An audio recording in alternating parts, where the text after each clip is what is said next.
Liris Chika, isang nakakakaba ngunit nakakaaliw na tagpo ang ibinahagi ng TV host na si Robby Domingo matapos niyang isugod sa ospital ang kanyang misis na si Mikey Pineda. Sa tindi ng kaba ni Robby, inakala niyang oras na para manganganak ang kanyang asawa kaya naman nagmamadali silang bumiyahe. Ngunit ang mas nakakagulat, hinanga ng marami sa kwentong ito, ang nagmagandang loob at nagatid sa kanila sa ospital ay walang iba kundi ang sikat na aktor na si Donnie Pangilinan.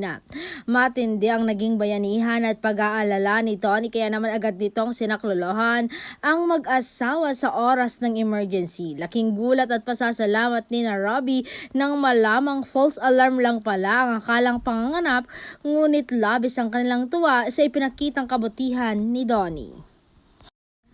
Bihira ang mga kaibigang mga asahan sa ganitong mga biglang sitwasyon kaya naman binahan ng papuri si Tony mula sa netizen. Paano nga ba hinarap ni Robby ang matinding nerbiyos sa loob ng sasakyan? Anong masasabi mo sa ginawang pagtulong ni Donnie Pangilinan kina Robby at Mikey? May kaibigan ka rin ba na handang sumaklolo sa iyo sa oras ng kagapitan?